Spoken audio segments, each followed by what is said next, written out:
오늘 우리에게 주시는 말씀은 누가복음 1장 5절로 7절 말씀입니다. 누가복음 1장 5절로 7절 말씀은 신약성경 86면에 있습니다. 같이 읽겠습니다. 유대왕 헤롯 때에 아비야 반열에 제사장 한 사람이 있었으니 이름은 사가랴요 그의 아내는 아론의 자손이니 이름은 엘리사벳이라. 이 두 사람이 하나님 앞에 의인이니 주의 모든 계명과 규례대로 흠이 없이 행하더라. 엘리사벳이 잉태를 못함으로 그들에게 자식이 없고 두 사람의 나이가 많더라. 아멘. 오늘 이 말씀을 근거로 해서 의로운 사람이라도 현실에서는 아픔이 있는 자라는 말씀의 제목으로 함께 말씀을 나누기를 원합니다. 지난주부터 누가복음을 시작했습니다. 물론 이 과정에서 시작하고 있고요. 누가복음은 흔히들 19장 10절 말씀을 핵심 구절 혹은 중심 구절, 목적 구절 이렇게 말합니다. 인자에 온 것은 잃어버린 자를 찾아 구원하려 함이니라 라는 말씀입니다. 이 말씀은 누가복음의 기록 목적이 소외된 자를 찾아 회복시켜 주시며 구원하려는 것이라고 할 수 있을 것입니다. 물론 하나님의 말씀은 예수 그리스도의 오심은 소외된 자, 하나님의 그 창조의 목적에서 벗어난 자를 구원하시고 회복시키시려는 그 목적을 가지고 이 땅에 오셨습니다. 특별히 누가복음은 단순히 예수 그리스도를 믿음으로 구원을 얻는다라고 선포하는 것을 넘어서 연약한 자, 사회적 약자들에게 그 복음이 선포되기를 원했던 그런 모습이 보이는 것이 누가복음이다. 이렇게 말씀드릴 수 있습니다. 세상은 사회적, 경제적, 정치적, 문화적, 종교적 약자들을 챙기고 도와주며 함께하기를 주저하지 않는 이들이 많이 있습니다. 하지만 슬프게도 각자의 환경에 처해 있는 약자들을 갈라치기 대상으로 삼는 이들이 더러 있음도 우리는 늘 확인하며 살아가고 있는 시대에 있습니다. 이런 시대에 꼭 필요한 말씀이 누가복음이 아닐까라는 생각을 합니다. 누가복음은 소외 계층에 대해 관심을 가지고 그 이야기들을 등장시키고 있다 이렇게 말씀드릴 수 있습니다. 가장 소외되고 배제되어진 대상 중에 한 부류가 여성들입니다. 누가복음은 이런 여성을 등장시켜 하나님의 돌아보심이 있고 또 예수님께서 친히 그들의 아픔을 싸매어 주심을 확인시키십니다. 시대적 약자를 챙기는 장면에서 하나님의 역사가 이루어지고 있음을 우리는 누가복음 읽는 내내 보게 될 것입니다. 서문에 해당하는 1장 1절부터 4절 말씀을 지난주에 함께 생각했습니다. 데오빌로 각하라는 말이 주는 의미가 초기 기독교 지도자나 학자들은 데오빌로에 대해 당시에 상당히 지위를 가진 자가 아닐까라는 의견을 제시합니다. 소외 계층을 등장시켜 이야기를 끌고 가려는 누가복음과 잘 어울리는 대상이라 여겨집니다. 상당한 지위에 있는 사람들의 삶이 어떠해야 하는가를 말해주는 것이라 저는 그렇게 생각이 들어져요. 그래서 상당한 지위를 세상에서 가졌다면 누가복음을 좀 더 많이 읽으셨으면 좋겠습니다. 그래서 누가복음에서 드러나고 있는 소외된 자, 약자들을 돌아보시며 그들을 회복시키시는 예수님의 그 가르침을 받아서 그런 지위를 가진 자들이 되기를 주 이름으로 축복합니다. 또 다른 측면에서 데오빌로 각하를 이렇게 해석할 수 있다고 말씀드렸습니다. 하나님을 사랑하는 고귀한 신분의 사람이여 라고 지난주에 제가 이렇게 소개해 드렸습니다. 예수님을 나의 구원의 주님이라고 믿고 하나님의 자녀가 된 자들이 바로 이런 고귀한 자가 아닐까 저는 그렇게 믿습니다. 그런 면에서 보면 이렇게 요청해도 되지 않을까요? 너 고귀한 자야. 소외된 이들에게 관심을 가져주면 좋겠구나 라고 누가복음 어쩌면 그렇게 요청하고 있다. 이렇게 저는 생각합니다. 이런 식으로 데오빌로를 고귀한 신분으로 바꾼다면 누가복음이 펼치고자 하는 내용과 잘 어울리는 대상이 될 것입니다. 예수님보다 더 고귀한 신분의 사람이 또 있을까요? 우리는 예수님을 믿고 그분으로 살아간다고 고백하지 않습니까? 우리는 예수님을 믿고 그렇게 고백한 이상 우리는 그 예수님과 같이 고귀한 신분의 사람들입니다. 그런 측면에서 누가복음에서 고귀한 자여, 소외된 약자들을 챙겨주면 좋겠구나 라고 말하는 이 음성이 들려지기를 소망해 봅니다. 또 한 측면에서 하나님을 사랑하는 이들이여 라고 해석할 수 있습니다. 누가복음의 대상은 하나님을 사랑하는 사람들에게 전하고자 했다고 볼 수 있습니다. 왜냐하면 다음 구절에서 이렇게 말하고 있습니다. 4절에 1장 4절에 보면은 이는 각하가 알고 있는 바를 더 확실하게 하려 함이로라. 여기 고귀한 당신이 알고 있는 바를 더 확실하게 하려 한다라고 말씀하고 있습니다. 하나님을 사랑하는 사람들이 지금까지 알고 있는 것을 근거로 더 확실하게 알고 그 삶의 자리를 지키기를 바라는 의도가 담겨져 있는 말씀이 바로 누가복음입니다. 그러므로 누구보다도 하나님을 사랑한다고 자부하고 외치고 기도하고 그런 삶을 살아내려고 애쓰는 많은 믿음의 사람들이 더 열심히 읽어야 될 말씀이 바로 누가복음이며 누가복음에 담겨져 있는 이 약자와 소외된 자들을 향하여서 마음을 두고 찾아가 보는 그것이 바로 하나님을 사랑하는 이들이 행해야 될 아름다운 모습이 아닐까 저는 그렇게 믿습니다. 교회의 구성으로 살아가는 우리들은 예수 안에서 하나님과 고귀한 자들이 되었습니다. 뿐만 아니라 하나님을 사랑하는 자들임을 우리는 고백합니다. 우리가 예수 안에 더 확실하게 거하는 삶이 무엇이라고 생각하십니까? 누가복음의 요청을 받아들이는 것 아닐까요? 누가복음은 소외계층을 누가 챙겨줘야 하는가를 밝히고 있습니다. 소외계층을 챙겨야 할 사람이 누구라고 생각하시고 누가복음 읽는 동안에 누구라고 발견할 수 있을 것 같습니까? 저는 확신합니다.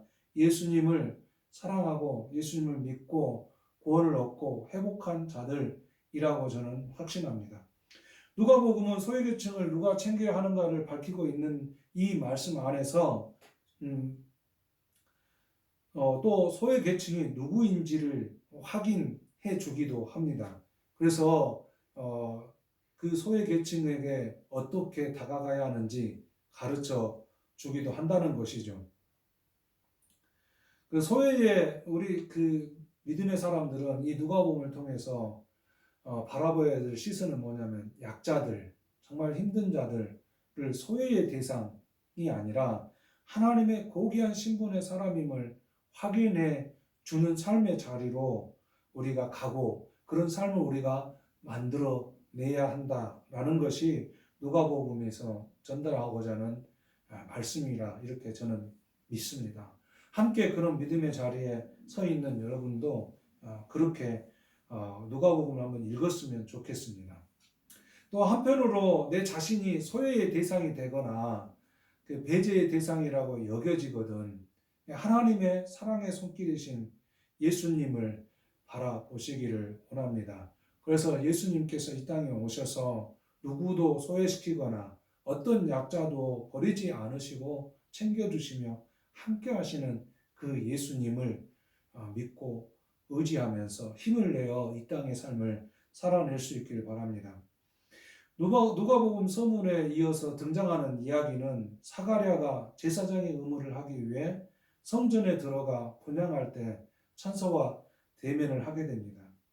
제사장이라는 당시의 시대적으로 보면은 사람들에게 고귀한 신분의 사람이기도 합니다. 하지만 이 성경은 그 제사장에게 사가랴에게 아픔이 있다는 것을 확인해 줍니다. 6절 7절을 다시 한번 읽겠습니다. 이 두 사람이 하나님 앞에 의인이니 주의 모든 계명과 규례대로 흠이 없이 행하더라. 엘리사벳이 잉태를 못함으로 그들에게 자식이 없고 두 사람의 나이가 많더라. 흠이 없고 이 계명과 규례를 잘 지켜서 행했던 흠 없는 의인이라 규정하지만 뒤에 7절에 가면은 엘리사벳이 잉태를 못함으로 그들에게 자식이 없고 두 사람의 나이가 많더라 이렇게 기록하고 있습니다. 나이가 많아 늙었는데 아이가 없다고 말하고 있습니다. 제사장으로서 아이가 없다는 것은 당시의 사회에서 통념상 뭔가 제사장으로서 부족한 면이 있다 이렇게 입방아질 할 수 있고 손가락질의 대상이 될 수밖에 없었던 그런 사람입니다. 제사장의 직무를 온전하게 감당하기 어려운 사람이다라고 사람들은 여겼을 것입니다. 그리고 자녀가 없다는 것은 또 한 가지 문제가 있는데 미래에 자신들을 부양할 자녀가 없다라고 볼 수 있어요. 다시 말하면 미래의 소망이 없고 고단한 인생이 펼쳐져 있는 이들이다 이렇게도 이야기할 수 있었습니다. 당시 시대가 그렇다는 것입니다. 지금처럼 사회복지가 잘 되어 있고 미래에 연금을 잘 들어놓는 사람들에게는 오히려 자녀가 없으면 더 많은 것을 모아두고 누릴 수도 있겠지만 당시 사회에서는 그랬다는 것입니다. 특히 사가랴의 아내인 엘리사벳은 하나님의 심판으로 간주되어진 것이나 다름이 없는 상태에 놓여 있는 여인이었습니다. 불임의 원인을 생물학적 이해가 부족한 시대에 살았던 사람들에게 불임의 그 원인을 여인에게 다 뒤집어 씌웠기 때문에 이 여인에게는 큰 아픔과 충격이 있기도 하지만 무엇보다도 하나님으로부터 심판을 받은 자다라는 이런 개념이 당시에 흥행했던 것을 알 수 있어요. 이런 여인에게 어떤 소망이 있었을까? 어떤 기도를 할 수 있었을까? 어떤 아픔 앞에 있었을까? 생각해 볼 때 참 많은 아픔과 충격이 있었겠지만 그러나 그것으로 다 끝나지 않고 있다는 것도 우리는 확인할 수 있습니다. 전혀 소망이 없었던 것은 아닙니다. 왜냐하면 그들은 성경을 잘 아는 제사장 집안 사람들입니다. 남편이 제사장인 뿐더러 그의 조상이 아론 곧 제사장 지파의 딸이기도 합니다. 그러므로 이들은 성경에 대해서 상당한 지식을 가지고 있었을 것이 분명합니다. 그런데 그런 사람들에게 있어서 소망이 무엇이 있었을까? 성경으로 돌아가야죠. 성경으로 근거해서 확인을 해야 하지 않겠습니까? 그러면 소망을 가질 수 있지 않을까? 이렇게 생각해 봅니다. 성경에서 나이가 많아서 아이를 가질 수 없는 상태에 하나님께서 그들에게 찾아오셔서 아이를 약속한 사람이 있습니다. 그들에게 흔히 말하는 믿음의 조상 아브라함과 사라의 이야기입니다. 아브라함과 사라는 나이가 많아서 아이가 없었습니다. 그래서 더 이상 아이가 없어서 집에 두었던 그 집에서 모든 일을 관장하고 있는 그 사람에게 모든 것을 맡기고 또 그 후손으로도 약속하고 싶었던 그런 사람들이었습니다. 그런데 하나님께서 그런 이들에게 역사하셔서 아들 이삭을 주셨습니다.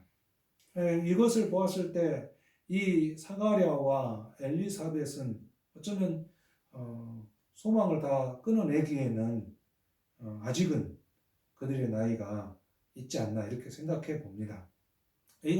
나이가 많다라는 말은 어쩌면 당시에 60세 정도로 이야기한다고 그러는데 또 성경에서 근거를 살펴보면 예수님이 아브라함을 알고 그런다 그러니까 네가 50도 못 되어 아브라함을 아느냐 이렇게 이야기하거든요.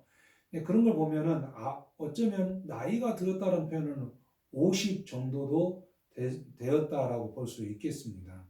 어쨌든 이 사람들에게는 나이가 많아서 아이가 없어 소망이 없는 상태에 있었지만 그들에게는 믿음의 조상 아브라함과 사라가 있습니다. 또 한나가 얼마나 기도합니까? 엘가나의 아내인 한나가 얼마나 억울해하며 분해하며 자녀가 없는 것을 위해서 기도합니까? 그럴 때 하나님께서 그에게 자녀를 주잖아요. 자녀를 주잖아요. 그런 것을 보았을 때에 기도하고 하나님께 소망을 두면 그 어려움과 문제들을 해결할 수 있다는 것을 이들은 알지 않았을까? 무엇을 근거로 해서요? 성경을 근거로 해서 그랬을 것입니다. 그러므로 성경을 알고 그 내용을 나의 삶에 적용하며 기도하는 것은 신앙생활에 매우 중요한 부분이라고 할 수 있습니다. 그러나 성경이 오롯이 당시의 시대를 담아내는 것을 그대로 지금 적용한다는 것은 때로는 무리가 있을 수 있습니다. 그 시대에 하나님께서 그들에게 보여주시고 이루어주신 일을 보면서 이 시대에는 어떻게 하나님이 역사하실까를 보는 것, 이런 것이 바로 성경을 통해서 우리가 읽어내야 될 내용들이 아닐까, 저는 그렇게 믿습니다.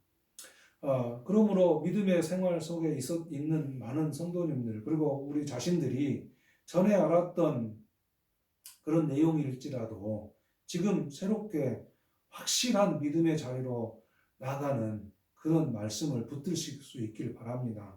그리고 말씀을 붙들 뿐만 아니라 그 말씀이 나의 삶과 어떻게 적용되어야 되는지 조금 더 나를 그 말씀에 빗대어져서 이야기하고 살았으면 좋겠습니다. 그 말씀대로가 아니라 그 말씀이 이렇게 역사되어졌는데 나에게는 하나님께서 어떻게 역사하실까를 생각해 보자는 것입니다.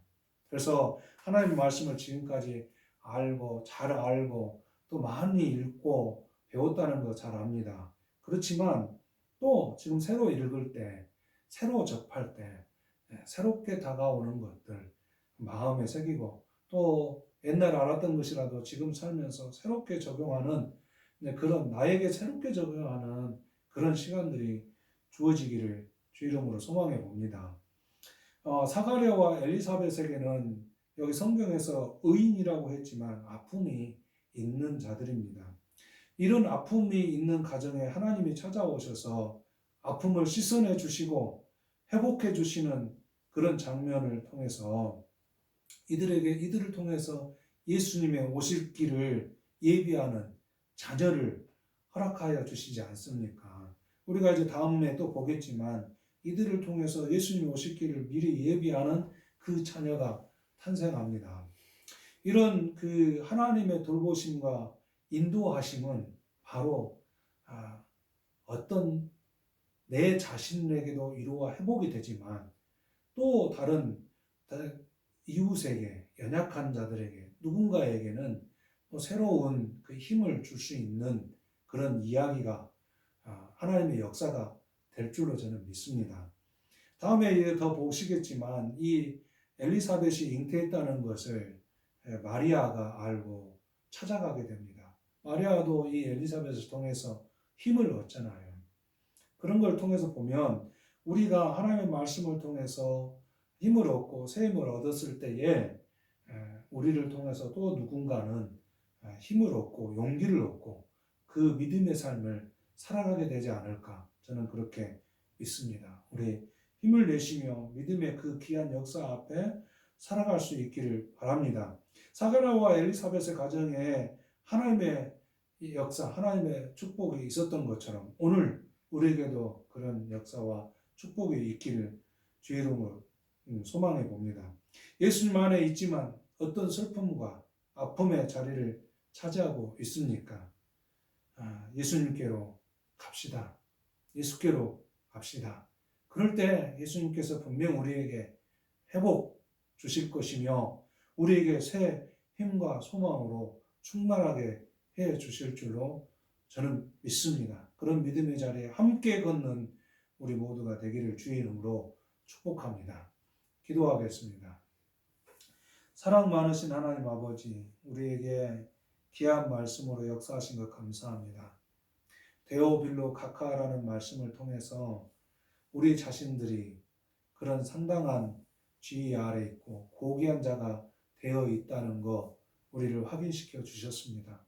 예수님께서 우리를 그런 천한 자리에 두지 않고 고귀한 생명으로 다시 부르시며 다시 깨우치시기에 이 땅에 오셨음을 확신합니다. 믿습니다.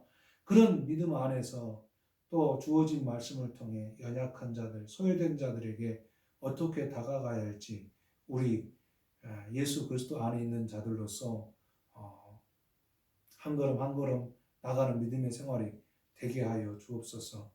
하나님, 의로운 자이었지만 아픔을 품고 살아갔던 사가랴와 엘리사벳에게 우리 하나님께서 그들의 아픔과 그 슬픔을 달래주시고 그들에게 회복을 주셨던 것처럼 오늘 우리가 살아가는 이 땅에서 우리는 늘 끊임없이 이런 아픔과 슬픔에 직면할 때가 있습니다. 혹시라도 그런 아픔과 슬픔에 직면해 있는 이들이 있다면 하나님 찾아가 주시고 그들에게 회복할 수 있는 길을 열어주시고 하나님께서 그들과 동행하여 주옵소서. 무엇보다도 주변의 사람들을 통해서 그들을 만나주시고 회복시켜 주시고 하나님의 귀한 은총 안에 서 있는 고귀한 생명으로서 소외되고 또 연약하여 있는 자들에게 다가갈 수 있는 믿음의 사람들로 우리를 붙잡아 주옵소서. 예수님 이름으로 기도하옵나이다. 아멘. 지금은 우리 주님 예수 그리스도의 구속의 은혜와 하나님 아버지의 크신 사랑하심과 성령님의 감동하시고 역사하시는 그 은혜가 예수 그리스도를 믿고 살아가지만 아픔과 슬픔의 현실 앞에서 무너져 내리고 있는 많은 이들 주님께서 친히 찾아주시고 만나주시며 회복시켜 주시고 그 회복의 삶이 나와 이웃에게 전달되는 은혜가 있도록 함께 하시고 또 그것을 바라고 구하는 모든 하나님의 자녀들 가운데 영원히 함께 계시기를 간절히 축원하옵나이다.